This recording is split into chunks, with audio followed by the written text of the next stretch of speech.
Graça e paz. Tudo bem com você? Bom, nós vamos dar sequência na nossa leitura aqui diária. Nós estamos no capítulo 22 do livro de Jó e nós vamos ler hoje do versículos 1 ao 11. E eu tenho por tema aqui, cuide da sua boca.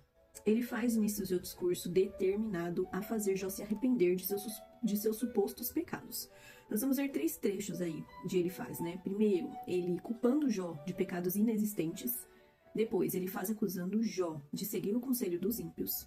E por fim, ele mandando Jó se reconciliar com Deus, pedindo perdão por seus pecados, dizendo que ele será restituído materialmente pelos bens que ele perdeu. E aí nós vamos decorrendo aí na leitura e aprender algumas lições sobre esse livro que tanto tem nos ensinado, tá bem? Então abra sua Bíblia aí comigo, capítulo 22, versículo 1. Então ele faz, o temanita tomou a palavra e disse: pode o homem ser de algum proveito para Deus? Não, o sábio só é útil a si mesmo. Será que o Todo-Poderoso tem interesse em que você seja justo? Será que ele tem algum lucro se você for perfeito em todos os seus caminhos? Ou será que é por causa do seu temor a Deus que ele o repreende ou entra em juízo contra você? Não é fato que é grande a sua maldade e incalculável a sua iniquidade? Porque sem motivo você exigiu penhores do seu irmão, despojou das roupas os que estavam seminus, você não deu água ao cansado e ao faminto você se recusou a dar pão. Isso é, ele faz esse amigo de Jó falando para ele sobre coisas que supostamente ele havia feito. Não é o que a Bíblia nos relata nos capítulos 1 e 2, quando Deus dá testemunho de Jó. Então entra um pouco em contradição o que ele está falando. 8. A terra pertencia ao homem poderoso, e só os privilegiados moravam nela. Você despediu as viúvas de mãos vazias, e os braços dos órfãos foram quebrados. 10. Por isso, você está cercado de laços, e repentino pavor toma conta de você. Está submerso por trevas que impedem você de enxergar, e pelas águas transbordantes que o cobrem. Então aqui ele começa o seu discurso acusando Jó de estar errado em sua crença, naquilo que ele acredita, e que a justiça de Deus não está sendo exercida em sua vida. Ele argumenta que a justiça de Deus é imparcial, e que se Jó estivesse agindo corretamente, ele seria abençoado por Deus. Bom, nós vemos aqui algumas coisas que não são tão certas assim, né? Será que ele está certo nessa colocação? Deus nos abençoa conforme o nosso comportamento? Será que a justiça de Deus se manifesta através do comportamento humano? É claro que não. A justiça de Deus é baseada na graça e na misericórdia de um Pai amoroso e bondoso, que mesmo nós não merecendo, ele nos envolve com o seu amor. Então Deus não baseia a sua bondade, a sua misericórdia naquilo que a gente faz, de como a gente age, né? Não é dessa forma. Deus trata ali as nossas intenções, os nossos atos com amor. Se não fosse o amor do Senhor, a gente não estaria aqui, né? Não estaria aqui para fazer as coisas que nós conseguimos fazer, né? Se não fosse a graça dele nos alcançar, né? Não é pelos nossos atos, é pela graça dele. Vamos gravar uma lição através dessas leituras que nós temos feito aqui, né? A prosperidade não é sinal da bênção de Deus. Uma pessoa rica não quer dizer que ela tem um relacionamento bom com Deus. Isso não está correlacionado.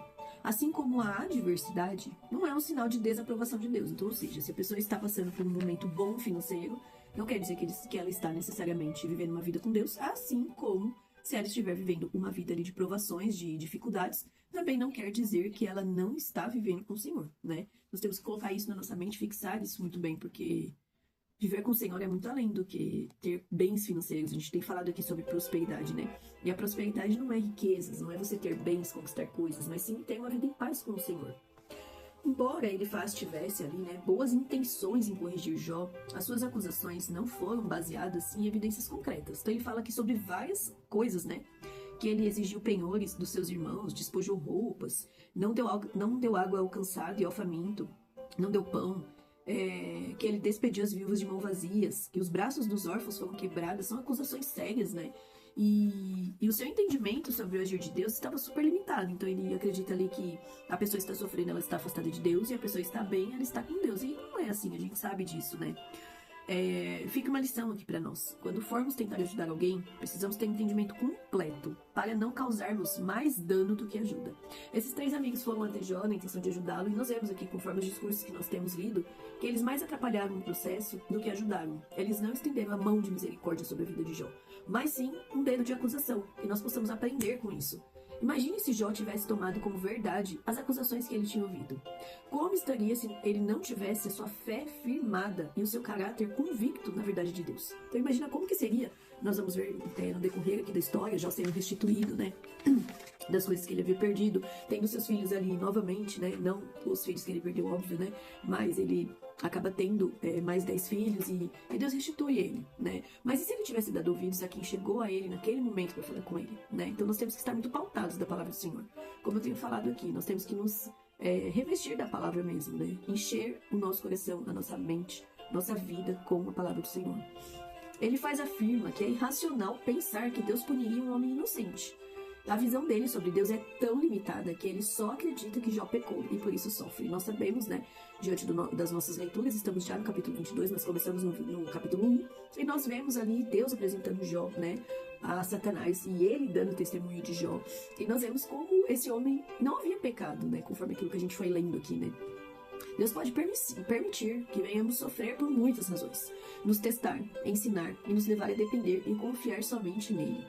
Você já passou por problemas em que a sua única alternativa foi a oração? Pois é, existem situações que nós passamos que é Deus manifestando ali a presença dele em nossas vidas. Então você não vai por bem, você acaba indo por mal para a oração. Então às vezes é no meio do caos, naquela situação gritante, naquela situação desconfortante, que você consegue forças para orar por uma situação na sua vida. Às vezes você está tão bem, tão equilibrado, tão ali sustentado pelo Senhor, que você acaba se esquecendo de orar, acaba esquecendo de buscar a face de Deus, acaba esquecendo de ter um relacionamento com Ele. E são essas situações adversas, né, que acabam muitas vezes nos aproximando do Senhor. Então muitas vezes nós passamos por provações, sim, para nos aproximarmos dEle. E que bondoso é esse Deus, que ainda que nós venhamos nos afastar, ele ainda continua ali lutando por nós, intercedendo por nós e buscando se aproximar de nós, né? Imagina se ele não ligasse e nos abandonasse simplesmente, né? Então, esse Deus é tão maravilhoso que ele coloca as situações, sim, permite situações para que a gente possa se aproximar dele. As falsas acusações que ele faz vão seguindo, dos versículos 6 em diante, aí a gente viu, né, sobre essas coisas que eu falei agora. Fomos chamados para cuidar dos pobres e dos oprimidos em nossa sociedade. Isso inclui, como cristãos, oferecer apoio emocional, mas também recursos materiais. Nós temos o hábito, muitas vezes, né, a pessoa está passando por uma adversidade e ela vem te pedir algum conselho, alguma ajuda, e muitas vezes a gente ora por essa pessoa, mas ela está precisando, na verdade, de uma cesta básica. Ou às vezes você entrega uma cesta básica e a pessoa está precisando realmente de uma oração. Já passou por situações dessa forma? Às vezes acontece isso em nossas vidas, né? E o nosso papel como cristãos, como servos de Cristo, é oferecer as duas coisas, tanto apoio emocional como apoio também financeiro. Então, se tem alguém precisando próximo a você, não retém aquilo que você tem. O Provérbios diz, né? Não deixe para você dar amanhã se você tem hoje, né? Então, que você possa ser essa mão abençoadora na vida dessas pessoas, mas não só em oração. Às vezes a pessoa está precisando de algo material também, que possamos ter essa visão mais ampliada, né? Daquilo que Deus quer fazer em nossas vidas e daquilo que Ele quer fazer com que nós venhamos fazer na vida do outro também. Nos versículos 10 e 11 fica clara aí a acusação de Elifaz, né? Ele diz que Jó está sofrendo porque pecou. Ele fala abertamente aí, né? Você está cercado de laços e o repentino pavor toma conta de você. E começa por isso. Por isso o quê? Por todas essas coisas que ele falou aí em cima, né? Sobre a viúva, sobre não entregar roupa, sobre esse monte de acusações, né? Não que nossas ações não possam ter consequências, não tem consequências negativas em nossas vidas. Porém, cremos em um Deus misericordioso e compassivo, que nos livra de consequências bem mais graves do que merecemos. Deus é capaz de transformar até o momento mais difícil em algo bom. Ele é Deus. Não é porque estamos ali, né, passando uma dificuldade que quer dizer que Deus não está agindo em nossa vida, né? Que Deus não está ali para suprir as nossas necessidades, né? Jó não estava passando tudo isso porque ele estava em pecado, né? Nós temos visto isso aqui. Nossas ações, sim, têm consequências, óbvio. Porém, Deus não age através das nossas ações. Deus não se manifesta através daquilo que nós fazemos. Deus manifesta a sua glória em nossas vidas, a sua bondade, o seu amor. A intenção de Deus sempre vai ser que nós venhamos nos arrepender e venhamos nos reconciliar com Ele. Essa é a verdadeira, a verdade da palavra do Senhor, né? Ele quer que nós venhamos nos despir ali dos nossos pecados e que nós venhamos nos aproximar desse grandioso amor de Cristo, né? No lugar de focar nas consequências negativas de nossas ações, devemos nos arrepender e nos concentrar em seguir a vontade de Deus, cumprindo a sua palavra. Devemos buscar a bondade e a justiça de Deus em todas as áreas de nossas vidas, trabalhando para ser uma bênção para os outros e glorificando a Deus com a nossa vida. Essa é a nossa mensagem de hoje, né? Nós vamos dividir aí esse capítulo porque ele é um pouco extenso, né? E ele tem muitas lições para nos ensinar, né? Então nós vamos ler aqui em 3 trechos para ficar mais fácil o nosso entendimento. E hoje, por tema, nós temos cuide da sua boca. Então, cuidado com aquilo que você tem falado ao outro. Cuidado com a forma que você tem lidado com as coisas. Aqui ele acusa Jó de vários pecados que ele não cometeu. Que possamos vigiar naquilo que nós temos falado E naquilo que nós temos ouvido também, eu sempre falo, né? É importante a gente filtrar aquilo que a gente ouve. Jó soube filtrar, Jó permaneceu fiel ao Senhor. Ainda que ele tenha escutado muitas coisas, ele permaneceu firme ali naquilo que ele confiava e acreditava sobre Deus. Que possamos ter essa mente de Jó fixada naquilo que vem do alto. E que possamos nos revestir dia após dia da palavra do Senhor, em nome de Jesus. Que Deus guarde o seu dia, a sua tarde, a sua manhã, em nome de Jesus. E que você possa cuidar da sua boca.